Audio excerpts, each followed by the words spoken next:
la chanteuse franco-portugaise Linda de Souza est décédée ce mercredi 28 décembre. Les dernières années de sa vie n'ont pas été faciles entre ses problèmes d'argent, sa relation avec son fils ou encore sa maladie. Ce mercredi 28 décembre, la chanteuse franco-portugaise Linda de Souza est décédée à l'hôpital de Gisors en Normandie où elle avait été admise pour insuffisance respiratoire et positive au Covid-19 ont annoncé João Lança, son fils et Fabien Lecoeuvre, son agent à la AFP. Son fils João Lança et moi-même, avons la douleur de vous apprendre le décès ce matin à 10h10 de Linda de Souza, a écrit Fabien Lecoeuvre.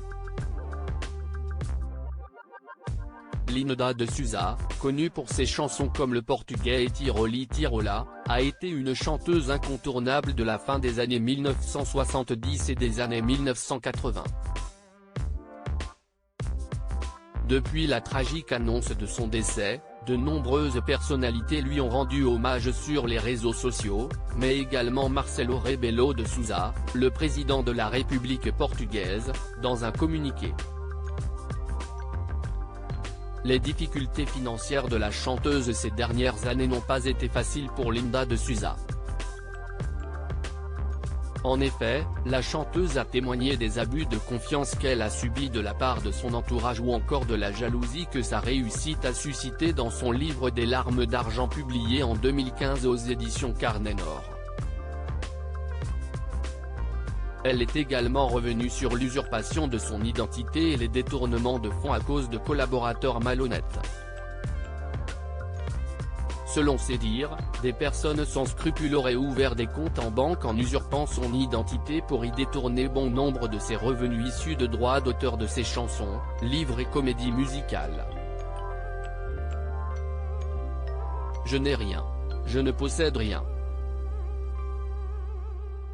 J'ai vendu des millions de livres, des millions de disques et puis je n'ai rien, confiait-elle au micro de RTL en janvier 2015. Je n'ai même pas de quoi acheter à manger pour mon chien. Elle a d'ailleurs accusé son ex-compagnon Raymond qui s'occupait de gérer ses comptes depuis le début de sa carrière. J'ai découvert qu'il couchait avec moi pour le pognon, avait déploré la chanteuse dans les colonnes du magazine Télépoche en février 2015. Linda de Souza devait vivre chaque mois avec 400 € de retraite qui provenaient selon elle d'une erreur administrative comme elle l'a indiqué également sur RTL. Elle a aussi appelé à l'aide François Hollande lorsqu'il était président de la République en 2016. Elle souffrait d'une infection pulmonaire. Linda de Souza souffrait déjà d'une importante infection pulmonaire, probablement due à sa grosse consommation de cigarettes, et ce, avant de contracter le Covid-19 comme l'a indiqué son fils João Lança dans une interview fin septembre à la chaîne portugaise SIC. J'ai eu peur, a-t-il confié dans cet entretien. Depuis le 23 août, elle était en maison de convalescence, ce qui a permis à ses proches d'être quotidiennement tenus au courant de son état de santé, mais aussi de pouvoir la contacter. Ça n'a jamais été trop grave parce que ça a été détecté à temps, avait-il toutefois rassuré les fans de sa mère.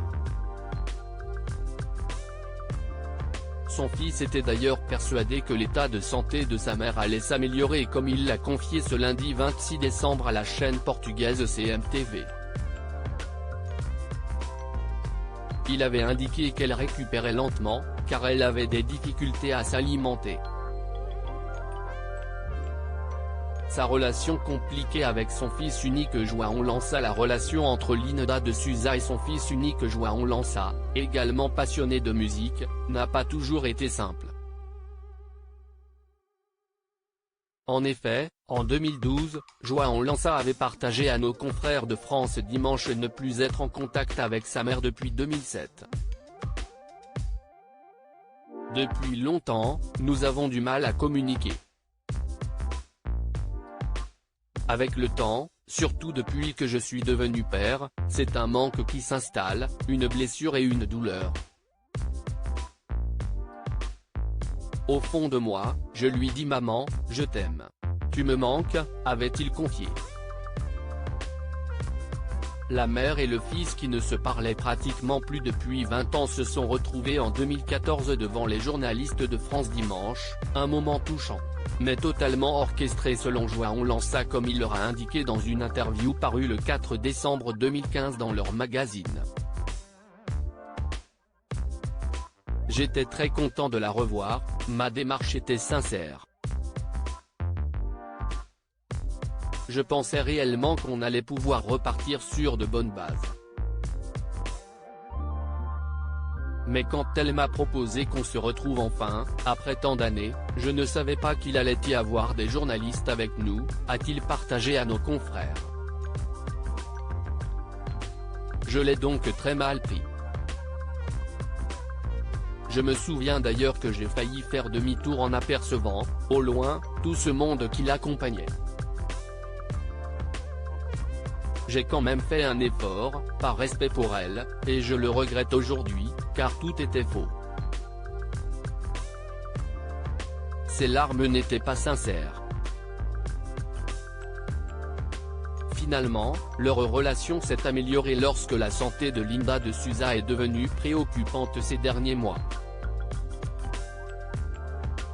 À lire aussi Mort de Linda de Souza, l'émouvant hommage de Cyril Ferraud à la chanteuse qui avait participé à la tournée Âge tendre.